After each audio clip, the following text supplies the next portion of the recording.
Yes, indeed. Give it up for the DJs we selected today, the one and only Summer Friends DJs. Summer Friends, that's Martin Too Smooth and Home Alone. You can follow them at My Summer Friends. All right. I'm really excited about our next guest, although we do have the legendary Naughty by Nature coming up in about 10 minutes or so. I learned a lot when I went to Ghana. I haven't been able to stop talking about it, right, Heather B? I've just been Ghana day in and day night, day in and day out. Very true. Ghana, they call me Kanye now. Because I had such a spiritual awakening in Ghana, and I was able to meet a lot of people from different places, and I had an enlightenment, an intellectual enlightenment in Ghana as well. I had a cultural breakthrough in Ghana. And I made a lot of great new friends. I even learned a lot about the profession that I do. There was moments there as a journalist or a person who works in the journalist field that I got reinvigorated about what it is that we do here on a day-to-day basis. And it was not only because I was able to see different things and have different kind of conversations that led to different questions, but I was actually inspired by a young lady that I saw working in Ghana with the mic, a camera, and an audio recording device. And I just looked at this young lady working. I caught her in my eye line, and I was like, yo, she is out here hustling. Like to be a journalist, man, you got to have a lot of gall. You know, you got to step into people's faces. You got to be prepared at all times. You got to be equipped. You have to be well studied. And probably one of the most efficient journalists I've seen was in Ghana. Okay. And I went to this event where Chance the Rapper was interviewing Dave Chappelle. And Dave Chappelle was interviewing Chance the Rapper. Michael Blackson was there. Toby and Wigway, Fat. Everybody was there. And we're all hanging out. And I was like, wow, this was a great place to grab some content. I wonder if anybody's doing that. And sure enough, man, I saw this 10-year-old superstar in the corner of the stage just snatching up people and putting a mic in front of their face. And I watched her. And one of the things I was taught as a journalist is to make sure, a radio at least, make sure you enter the break, make sure you end the break the way you enter it with that kind of energy. And I saw her really captivating people with her energy. And I went up to her, and her mom, who's also her manager, her father, who was behind the camera. I mean, this was a family outfit, As Tracy. it should be. Yeah, a family outfit. That was like, hey, would you mind interviewing with our daughter? And I was like, that's your daughter? They was like, yes. I said, surely I'll do it. I had to wait in line, Mike Muse. So many people was lined up to interview with this young lady. Oh my God. All right, I saw it. And I got a chance to talk with her. And I'm going to play a clip from one of the interviews that we did where she had a chance to go one-on-one with me. It was at an event at the concert that Chance the Rapper threw, and we were backstage, and I saw her just talking with a lot of different people. And let's play a clip from that. You got that? So how you liking the event? How you like the festival? It's crazy. Like I just told Chance, I want to say thank you so much. It was wonderful. Yeah. But I want to ask you some questions because I'm the one that's supposed to be interviewing here. Okay, I mean, I just admire what you do.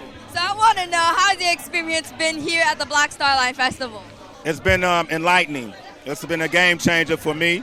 It's for a lifetime I've been wanting to come to Ghana and make a pilgrimage to Africa. And I think for a lot of us in the black community in the States, I think it's a necessary journey to make, to fully understand who we are and where we came from. That voice on the other end of that interview goes by the name of Samara Osae-Asare. Give her a big round of applause. She's here with us today. Thank you. Yes, welcome to the show, Samara. Thank you. Yeah. I'm so honored to be here. Thank you so much, guys. Yes, indeed. Look at that energy. I love it. It's amazing. Well, how old were you when you learned how to talk? So how old are you? 10 years old, right? I'm 10 years old. You live in Ghana? Yes, I live in Ghana. But what's your connection to the States? Well, I was born and raised in the States, but we moved to Ghana because my dad's family is Ghanaian, and my mother wanted to immerse us more in the culture. That's why we moved there. Okay. What age did you move to Ghana? I moved in 2020. Okay. So I've been living there for 2 years. It got its ups and downs, but it's lovely. I love it. What are the ups? The ups, Basically, like, the food. Okay. Especially the restaurants, like Ensunam, which is a seafood and fish restaurant. Yaya La Parisienne, it's a French infusion and Ghanaian cuisine. Pomona, which is an Italian restaurant. And Bandai, which is an Asian and Mediterranean restaurant. I love to try different foods. I love just exploring different cultures. Yep. I love the people. They're very respectful. The schools, they teach you to respect your elders. I mean, it's not something you get, for me at least, in a lot of other schools in the U.S. Like, the one I went to here, it didn't teach you that. Yeah. But it came to, like, when I went to the school in Ghana, they're like, respect your elders. So much so that our motto is excellence, respect, and responsibility. Wow. And why is that important to you, Samara? Respecting elders. If you don't respect your elders, it's basically like you don't respect yourself or you don't even respect your parents because they're your elders. So you have to respect everybody or else you're not respecting yourself in the end. Wow, like that. Now, how do we, are we saying your name correctly? Yes, Samara Osae-Asare. Okay, great, because you corrected me over in Ghana a couple of times, so I remember this. I learned so much from you. Education, so what is schooling like? How is it different other than, respecting your elders, like the actual scholastic part of it? What is it like? Well, at least for my school, I'm under a British curriculum. And the school I used to go to here in New York, it was an American straight. Yeah. We have to write with blue pens, and we have to take checkpoints. And it's like almost like a standard state test. But this one gets sent to the UK. You never get your papers back. You only get your marks. And then the highest mark you can get is a 6. So in my class, we're preparing for it, and it's a really big test. It decides, like how our teacher said, it decides what type of job you're going to get and if you're good enough for the next grade, which is why it's so important to us.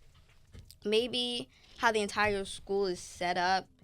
We have assembly every Monday and Friday, and then sometimes they even have to do marching because we're getting closer to, like, our marching drills for PE, and it's like, and if you get to the older side, you have like 14 different subjects. Yeah. So that's a bit different. 14. Wow. So how are you doing with the language? Have you learned to speak the language? What's the native tongue called in Ghana? It's Tree, but in our class or even in our school, we don't learn that. We learn French. What in the geopolitical? Why? Do you know why? Why that is? I don't know. It's Damn, like France. Well, why they don't get their papers back? I'm still stuck on that. What are they doing with the papers? So it seems like it's a British educational system and then the father's here is French a native language to Ghana? It's actually not. It's actually English. They were colonized by the British, but so why do you think French is? I think maybe the neighboring countries, they're all francophone countries. So it's like if you want to go across the border to another particular country, you have that native French tongue. Not native. Yeah, just stand. Yeah. Where the papers at? Yeah, ain't no native. What happened with the paperwork? Native French tongue. That's weird. Huh? Where the test at though? Why they somebody answer that question for me? What they do with your test? Why they keeping the third graders paperwork? I don't know. I guess that they do it to, mark other kids and compare it. But you never get your papers back. They say that they burn it. Nah. That's big data. They selling it to somebody. Such is life. They're selling it to somebody. I can see that. They use it against you later on. You see, the third grade, you couldn't spell cat. They using it against people. So, how did you discover broadcast journalism? Well, I always wanted to be a journalist since I was 6 years old. Okay. I came home from my kindergarten graduation and said to my parents, I want to interview people. I want to have my own YouTube channel. I want to learn about the who, what, when, where, why, and how. In fact, they are the very people I interviewed on that day. And from then on, I knew I wanted to. So fast forward 2 years later, we moved to Ghana, and I had a homework assignment to do a podcast. Many people decided to do like your daily routines and everything, but I decided to interview because that's my passion. I had 2 episodes of it. One episode, I was interviewing my mom and asking her about how she finds her experience in Ghana. And then another one, I interviewed my uncle who was an entrepreneur. a few weeks later after that, I ended up hearing that my uncle was talking to my parents about he was talking to someone from the TV station and now work at TV3 about getting another person to go on the new Kids News show. Okay. They had 2 co-hosts, but they just needed 1 more to round out the show, and he suggested me. So I did the reel he asked. My parents talked it over. A few weeks later, my parents and I went to go discuss with the producers of the show, and they ended up liking me. They signed the contract over. We talked about it. The rest is history. The rest is history. I like that, Samara. What that contract look like? Did you read the contract? Yes, I did. Okay. So I believe that if you read the contract, you know what's going on, so you don't have to get finagled out of it. Okay. So Kids Arena, is that the name of the show? Yes, it's the name of the show. That's huge in Ghana, right? Yeah. Yeah? And then go ahead, speak on it. So Kids Arena is a kids show that's for kids, by kids, and all about kids. We discuss about education, information, and entertainment.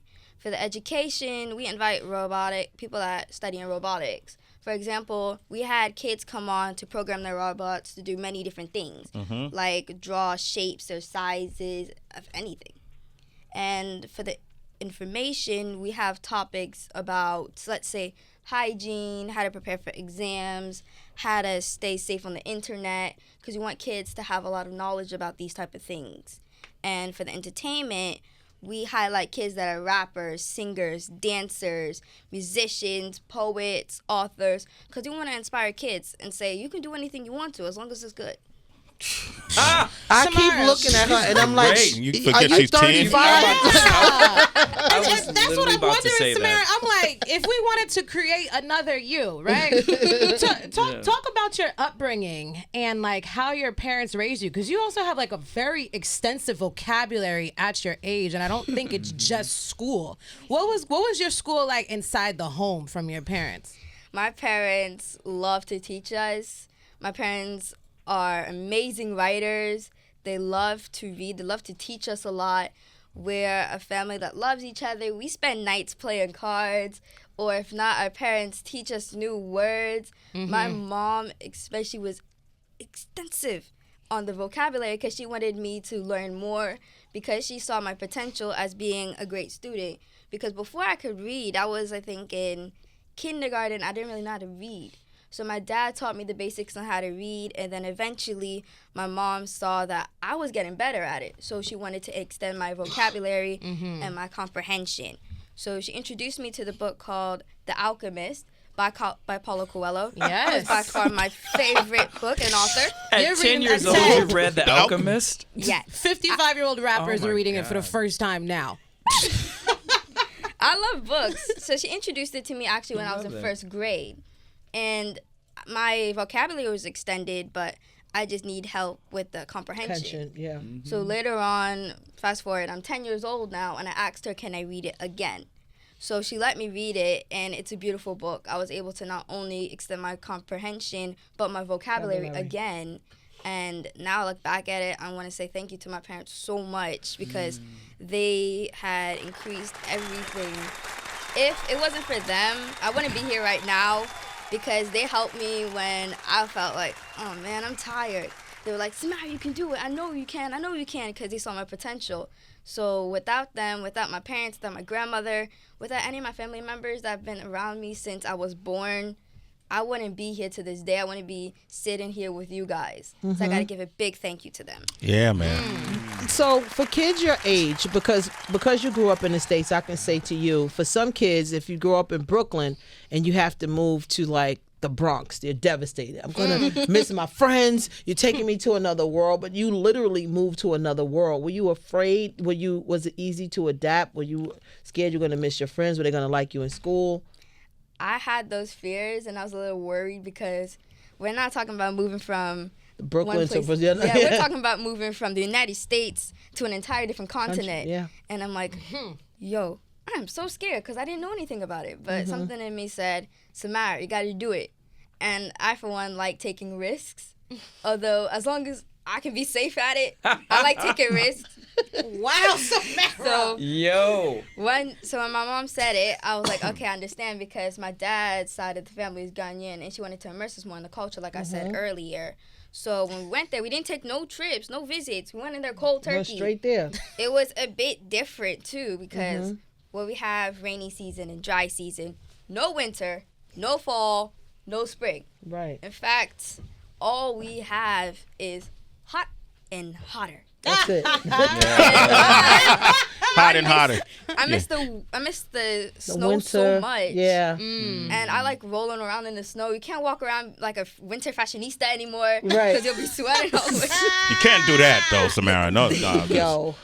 winter fashionista Yeah. stuff. Summer is on, Risks. the summer is on steroids. Yeah. It's like summer all year long. The time zone is different. You're 5 hours ahead. Yeah. And the mosquitoes. Oof, Yeah, the mosquitoes. they in are Ghana. vicious. It's like you're going to war with them. Wow. Grab your repellent and grab it quick. Yeah. Because they will race after you if they like to smell your blood. Love it. I love it. Fascinating. Yo, Yeah. Samara is reading comprehension in action. And so parents are listening out there. This is a lesson, the importance of reading to your kids. We always talk about the importance of being able to read at the end of third grade, going into your fourth grade. And if you're not able to read at the fourth grade level by the time you enter, if you haven't comprehended and mastered reading by the end of third grade, going into fourth grade, you're in trouble and you're in difficulty. You are comprehension. And so what I mean by that, folks, is Samara, when you broke down, when Sway asked you, talk to us about your talk show, the way you broke down what the talk show was in digestible bites, and you gave the context of it, you gave examples, that is what comprehension is. And that is a benefit of reading in order to get the comprehension, to take something, distill it down, to be able to explain it and talk about it because you've mastered it. Congratulations to you. Thank Not you. only is that a good journalist, which is most journalists can't do what you just did, mind you. Thank you. But also, two, is good comprehension. And so, audience, you can have mini Samaras too if you just read to your children and use words. We don't use full sentences with our children, particularly black and brown kids. We do Google Gaga, you do Google. You know what I mean? Like, no, say the word. Yeah, say the word. And over, and you too could have a similar. You're such a good role model for Thank so you. many Shout out to kids her parents. and Yes. parents. Well, the parents are standing right here. I needed to see. I met them before, but I still don't believe it. You know, introduce yourselves real quick. I want to make sure people know your names. All right, so I'm Samara's daddy. My name is Kwaku Osae-Asare, and my wife is... Mama Jur Stacy Osae-Asare. And you're from where? So I'm from the Bronx. Yeah. And this one here. Yeah, we is both Bronx. grew up in the Bronx. So. The boogie down? Yeah. That's why you stand like that? Oh, yeah, Sway. 50 years of hip hop, Sway. Throw it up, throw it up.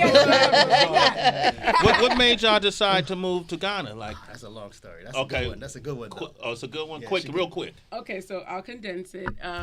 For me, I looked at the demographics of what we're surrounded by in the Bronx. And I saw like the crime rates going up, and I was like, access is key. Like if brown kids have access to stuff, imagine the possibilities. So long story short, there was something in me, I can't really articulate it. It was just like, get up and go. I had to trust God because I was like, I've never been here before. I don't know what this is. Wow. But I was like, but if I can quiet the voices in my head and not tell anybody, we moved literally in silence. I literally did it in about 8 months. Yeah. We quietly packed our 3 children, put them over there. I'll just say this for those who are listening, obedience to God is so imperative. I can't explain it no better than that. When you get up and do something that he, she, or it, or universe, or however you relate to it, tells you to do something and you're in alignment with it, even if it sounds scary and crazy and you don't have all the parts to it, just go with it. Because when we went there, everything fell in Samara's lap. No lie, I can't make it up. Her uncle did the podcast with her, was moved by it, brought it to somebody at TV3. They were like, oh, we need somebody for a kid show. She would be perfect. She got it on the spot. They honed her talents. Next thing I know, shout out to her auntie, Jackie. I know you're listening. I know you're proud. You're probably crying. I'm about to cry and mess my makeup up. But Jackie being Lecrae's publicist, that's her aunt. Oh, That's his big wow. sister. Wow. So what she did was she was like, okay, so this is what Samara's doing. Let me throw her in the Headies. Which is the Nigerian award Entertainment show. Music Award. We didn't know nothing about it. Never heard of it. She was like, yo, You got 2 hours to get ready. I'm throwing her in. She got credentials. I was like, what's this? So she was like, sink or swim. So I take her there. She does all these interviews. She did Jacquees. She did a whole bunch. Lynn Whitfield, everybody. They loved her. Jacob Lattimore. He saw her again in Ghana. Toby and Wigwe and Fat. She saw them twice. I know they love so you. she got everybody. So the whole point is that when we moved in direct obedience and we did what we were supposed to do, you now see that it wasn't really for me and Kweku, it was for her. And she might open doors for her brothers and every other kid listening and watching. That's sorry family, y'all. Osae-Asare family. Thank you. Very well said. Thank you. And your auntie and I communicated quite often. All right. And she hooked me back up with Lecrae. So thank you. We've been communicating ever since. So listen, if people want to reach you, citizens, follow her. Have your kids follow her. How can they follow you? You can follow me on YouTube, Instagram, Twitter, TikTok, almost everything. You can follow me on Samatime, SAMATIME, then the number 12. Samatime 12. That's what you were saying to me in Ghana. I could not click. Is that the year you were born? 2012. 2012. Okay. Samatime, SAMATIME 12, right? I got to put you to work. We got the legendary group Naughty by Nature coming up. They're right outside. Citizens, follow her at Samatime 12, SAMATIME 12. She's one of ours. We got to support her. Okay. Thank you. Naughty by Nature is celebrating 30 years of 1993 album. Goodness. We're going to come back with Naughty by Nature. I'm opening up the phone lines to true hip-hop heads. Only. Yes, true hip-hop heads only. Y'all claim it. You want to say something else? I want to say something. I want to ask you guys questions because I also want to interview. And one day, we got to have the AC and Quasi show. Okay. Okay. AC and Kwabena. Oh, Kwabena. Okay, yeah, that's my Ghanaian. Yes. Yes. Okay. I was like, You saw that? You saw that? We got to do something. We'll do Breaking something. news. That's my word. We'll do So something I in want the to ask you future. guys some questions. Well, we can't do it now. We got a guest coming up. I love how you was about to take over the show, though. Ready. Samara in the morning, y'all. All right, but She hang can talk out. to Naughty by I'm Nature. going to let you ask them some questions. All right? Okay. Naughty by Nature are up next. The phone lines are open. 888-742-3345. Let's celebrate their